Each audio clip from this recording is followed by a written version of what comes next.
আসসালামু আলাইকুম প্রিয় শিক্ষার্থীবৃন্দ, প্রত্যেককেই English council and literature YouTube চ্যানেলে স্বাগতম।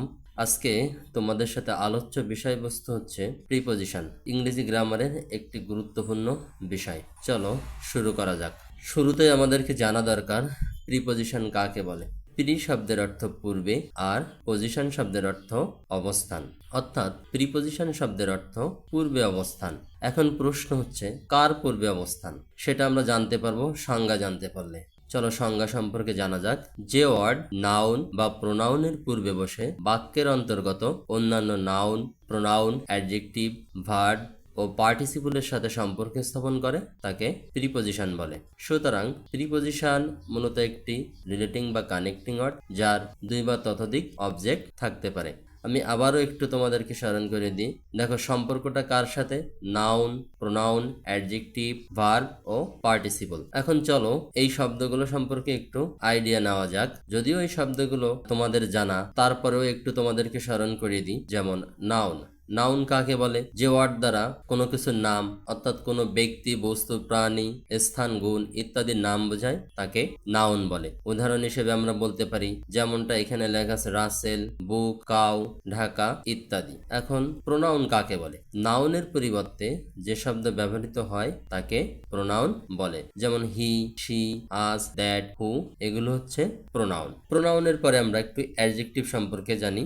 অ্যাডজেক্টিভ কাকে বলে? যে ওয়ার্ড দ্বারা নাউন বা প্রোনাউনের দোষ, গুণ, অবস্থা, সংখ্যা, পরিমাণ ইত্যাদি প্রকাশ পায় তাকে অ্যাডজেক্টিভ বলে। যেমন নাইস, বিউটিফুল, গুড ইত্যাদি। এরপরে ভার্ব, ভার্ব কাকে বলে? যে ওয়ার্ড দ্বারা কোনো কিছু করা বা হওয়া বোঝায় বা কোনো কাজ করা বোঝায় তাকে ভার্ব বলে। যেমন গো, প্লে, ইট ইত্যাদি। এরপরে দেখো পার্টিসিপল, ভার্বের যে রূপ একই সাথে ভার্ব ও অ্যাডজেক্টিভের কাজ করে তাকে পার্টিসিপল বলে। পার্টিসিপল কত প্রকার? পার্টিসিপল তিন প্রকার। প্রথম হচ্ছে প্রেজেন্ট পার্টিসিপল। প্রেজেন্ট পার্টিসিপল কাকে বলে? ভার্বের প্রেজেন্ট ফর্মের সাথে আইএনজি যুক্ত হয়ে যে পার্টিসিপল গঠিত হয় তাকে প্রেজেন্ট পার্টিসিপল বলে। দেখো এখানে লেখা আছে ইট, ইটের সাথে আইএনজি যুক্ত হয়ে ইটিং, অর্থাৎ এটাই হচ্ছে ভার্বের প্রেজেন্ট পার্টিসিপল। একইভাবে গো, গো এর সাথে আইএনজি যুক্ত হয়ে গোয়িং, অর্থাৎ ভার্বের প্রেজেন্ট ফর্মের সাথে আইএনজি যুক্ত হয়ে যে শব্দ গঠিত হয় তাকে প্রেজেন্ট পার্টিসিপল বলে। দ্বিতীয়টা হচ্ছে পাস্ট পার্টিসিপল। ভার্বের শেষে ডি, ইডি, টি, ইএন, এনি ইত্যাদি যুক্ত হয়, সেটা হচ্ছে তোমার পাস্ট পার্টিসিপল। দেখো ইটের সাথে ইএন যোগ করে হলো ইটেন, অর্থাৎ এই ইটেন শব্দটি হচ্ছে পাস্ট পার্টিসিপল। আবার গো এর সাথে এনি যোগ করে গন, এই গনটাও পাস্ট পার্টিসিপল। তিন নাম্বারটা হচ্ছে পারফেক্ট পার্টিসিপল। হ্যাভিং প্লাস ভার্বের পাস্ট পার্টিসিপল ফর্ম থাকে। যেমন having rested while we continued hour journey. দেখো এই উদাহরণের শুরুতেই আছে হ্যাভিং আর রেস্ট ভার্বের সাথে ইডি যোগ করা। মূলত এখানে হ্যাভিং রেস্টেড এটাই হচ্ছে তোমার পারফেক্ট পার্টিসিপল। দ্বিতীয় জিনিসটা দেখো, having lost my passport I applied for a new on. এখানে দেখো হ্যাভিং লস্ট এটাই হচ্ছে তোমার পারফেক্ট পার্টিসিপল। এখন আমরা যে এগুলো জানলাম, noun, pronoun, adjective, verb, participle, এগুলোর সাথে প্রিপজিশনের সম্পর্ক কি? চলো সেটা একটু জানা যাক। দেখো আমরা বলেছিলাম যে noun, pronoun, verb, adjective, participle এগুলোর সাথে প্রিপজিশনের সম্পর্ক আছে। প্রথম দেখো নাউনের সাথে, এখানে একটি উদাহরণ তোমরা দেখতে পাচ্ছ, I have no ambition for wealth.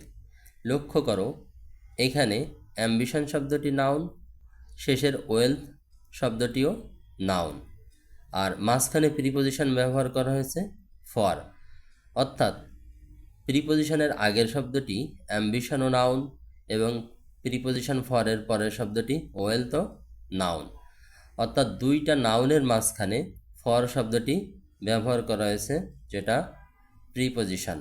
এবং এই ফর, অ্যাম্বিশন এবং ওয়েলথ এই শব্দের মাঝখানে কানেক্টিং ওয়ার্ড বা কোরিলেটিং ওয়ার্ড হিসেবে কাজ করছে, অর্থাৎ দুইটা নাউনের ভেতরে একটা সম্পর্ক স্থাপন করছে। এখানে তাহলে মূলত প্রিপজিশন কোনটা? অ্যাম্বিশন ফর, যেটা দ্বারা বোঝানো হয় কি? উচ্চ আকাঙ্ক্ষা। দ্বিতীয় উদাহরণটি খেয়াল করো, he has no believe in God. এখানেও একই রকম, দেখো বিলিভ শব্দটা এখানে নাউন এবং গড শব্দটাও নাউন। বিলিভ এবং গড এই দুটি শব্দের মাঝখানে ইন প্রিপোজিশনটি ব্যবহৃত হয়েছে, অর্থাৎ নাউনের সাথে নাউনের সম্পর্ক। এখানে প্রিপোজিশনটি হলো বিলিভ ইন, বিশ্বাস করা। তৃতীয় উদাহরণটি আছে, দ্য প্রিন্সিপাল মেইনটেইনস অথরিটি ওভার আস। দেখো অথরিটি শব্দটি নাউন এবং এটা প্রিপোজিশন ওভারের আগে ব্যবহার করা হয়েছে এবং ওভারের শেষে যে শব্দটি আছে সেটা প্রোনাউন, অর্থাৎ অথরিটি নাউন এবং আস প্রোনাউন এই দুটি শব্দের মাঝখানে ওভার প্রিপোজিশনটি ব্যবহার করা হয়েছে। এটা গেল নাউনের সাথে বা প্রোনাউনের সাথে প্রিপোজিশনের সম্পর্ক কি সেটা। এখন চলো দেখা যাক অ্যাডজেক্টিভের সাথে কী সম্পর্ক।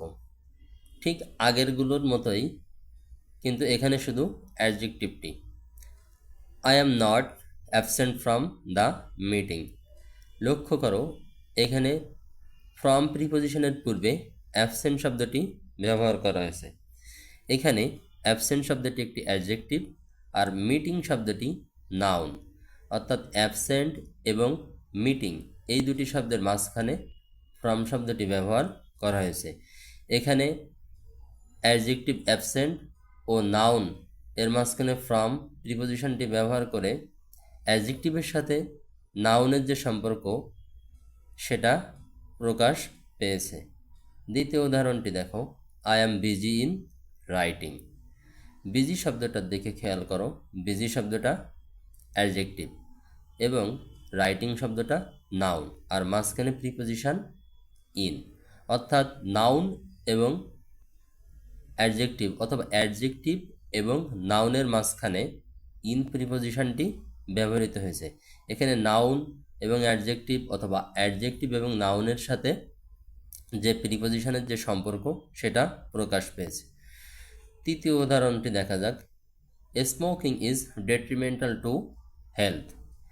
এখানে দেখো ডেট্রিমেন্টাল শব্দটা এটা একটা অ্যাডজেক্টিভ এবং প্রিপোজিশন টু এর আগে ব্যবহার করা হয়েছে। একইভাবে হেলথ নাউন, অর্থাৎ অ্যাডজেক্টিভ ডেট্রিমেন্টাল এবং শেষে নাউন, অর্থাৎ অ্যাডজেক্টিভ ও নাউনের মাঝখানে টু প্রিপোজিশনটি ব্যবহৃত হয়েছে। এখানে অ্যাডজেক্টিভ ও নাউনের মাঝখানে টু প্রিপোজিশন ব্যবহার করে বাক্যের যে সম্পর্ক, অর্থাৎ প্রিপোজিশনের সাথে অ্যাডজেক্টিভ এবং নাউনের যে সম্পর্ক সেটি প্রকাশ পেয়েছে। পরেরটা দেখো, আফটার ভার্বস। ভার্বের পরে যে প্রিপোজিশন ব্যবহৃত হয় সেটা সম্পর্কে দেখা যাক। I avoid in Satkhira. দেখো অ্যাভয়েড শব্দটি ভার্ব, এরপরে ইন প্রিপোজিশন ব্যবহৃত হয়েছে এবং ইন প্রিপোজিশনের পরে যে শব্দটা আছে সাতক্ষীরা সেটা হচ্ছে নাউন, অর্থাৎ এখানে ভার্ব এবং নাউনের সাথে প্রিপোজিশনের যে সম্পর্ক সেটা দেখানো হয়েছে। এবং অ্যাভয়েড ইন এই যে টোটাল শব্দটা, এটা এই যে অ্যাভয়েড ইন এটা হচ্ছে এর অর্থ বাস করা। একইভাবে দ্বিতীয় উদাহরণটি দেখলে আমরা দেখতে পাবো, হি ডাইড অফ ফেভার। দেখো ডাইড শব্দটি ভার্ব এবং ডাইড শব্দের পরে অফ ব্যবহার করা হয়েছে এবং প্রিপোজিশন অফের পরে ফেভার নাউন, অর্থাৎ এখানে ভার্ব এবং নাউনের মাঝখানে অফ প্রিপোজিশনটি ব্যবহার করা হয়েছে। ঠিক যেভাবে আমরা সংজ্ঞাতে জেনেছিলাম যে নাউনের সাথে নাউনের সম্পর্ক, অ্যাডজেক্টিভ এবং নাউনের সাথে প্রিপোজিশনের যে সম্পর্ক, ভার্ব এবং নাউনের সাথে প্রিপোজিশনের সম্পর্ক তেমনটাই। তৃতীয় উদাহরণটি দেখা যাক, I know of her secret. খেয়াল করো এখানে নো শব্দটি হচ্ছে ভার্ব, তারপরে অফ প্রিপোজিশন ব্যবহৃত হয়েছে এবং দেখো এখানে হারও আছে, হার কিন্তু প্রোনাউন এবং সিক্রেট যে শব্দটি সেটা তোমার হচ্ছে নাউন এবং অ্যাডজেক্টিভ দুইটাই বলা চলে। তো এইখানে আমরা বলতে পারি ভার্ব এবং অ্যাডজেক্টিভ অথবা ভার্ব এবং নাউনের সাথে অফ প্রিপোজিশনের সম্পর্ক দেখানো হয়েছে। আফটার পার্টিসিপলস, দেখো আমরা পার্টিসিপলের সংজ্ঞাও দেখেছিলাম। এখানে প্রথম উদাহরণটা খেয়াল করো, they are prepared for the struggle. পার্টিসিপলের সঙ্গে আমরা জেনেছিলাম যে ভার্বের প্রেজেন্ট ফর্মের সাথে আইএনজি যুক্ত হলে সেটা প্রেজেন্ট পার্টিসিপল, এবং ভার্বের প্রেজেন্ট ফর্মের শেষে যদি ইডি, এনই, টি ইত্যাদি যুক্ত হয় সেটা পাস্ট পার্টিসিপল। দেখো এখানে প্রিপেয়ার শব্দটি ভার্ব, তার সাথে ইডি যোগ করা হয়েছে, অর্থাৎ প্রিপেয়ার্ড। এই প্রিপেয়ার্ড শব্দটি এখানে পাস্ট পার্টিসিপল, অর্থাৎ এই যে প্রিপেয়ার্ড পার্টিসিপলের সাথে পাস্ট পার্টিসিপলের সাথে দ্য স্ট্রাগল শব্দটি নাউন এবং ভার্ব উভয় বলা যায়। তো এখানে প্রিপেয়ার্ড পার্টিসিপলের সাথে এবং প্রিপেয়ার্ড শব্দটিকে কিন্তু অ্যাডজেক্টিভও বলা যায়। তো প্রিপেয়ার্ড পার্টিসিপলের পরে ফর শব্দটি ব্যবহার করা হয়েছে প্রিপোজিশন হিসেবে, এবং তারপরে আছে তোমার স্ট্রাগল, যেটা নাউন এবং ভার্ব উভয়। অর্থাৎ এখানে আমরা বলতে পারি পার্টিসিপল এবং নাউন অথবা পার্টিসিপল বা ভার্বের মাঝখানে ফর প্রিপোজিশনটি ব্যবহার করা হয়েছে, যেটা দ্বারা পার্টিসিপল এবং ভার্বের সাথে ফর প্রিপোজিশনের সম্পর্ক প্রকাশ পেয়েছে। শেষের উদাহরণটি খেয়াল করো, this jar is filled with water. এখানে ফিল্ড শব্দটি এটা একটি পার্টিসিপল বা অ্যাডজেক্টিভও বলা চলে। ফিলের সাথে ইডি যোগ করে এটা পাস্ট পার্টিসিপল হিসেবে কাজ করছে। তাহলে ফিল্ডের পরে উইথ প্রিপোজিশন ব্যবহার করা হয়েছে, এবং সর্বশেষ শব্দ ওয়াটার, যেটি নাউন। অর্থাৎ এখানে পার্টিসিপলের সাথে নাউন এবং এর মাঝখানে উইথ প্রিপোজিশনটি ব্যবহার করা হয়েছে, অর্থাৎ পার্টিসিপল এবং নাউনের মাঝখানে উইথ প্রিপোজিশন ব্যবহার করে পার্টিসিপল এবং নাউনের ভেতরে যে সম্পর্ক সেটি প্রকাশ পেয়েছে। তো এটাই আজকের আলোচ্য বিষয়বস্তু ছিল। এর পরবর্তী দিন আমরা চেষ্টা করব প্রিপোজিশনের ভাগগুলো দেখানোর, অর্থাৎ প্রিপোজিশন কত প্রকার, কি কি, এইগুলো তোমাদের জানার চেষ্টা করব। ধন্যবাদ সকলকে।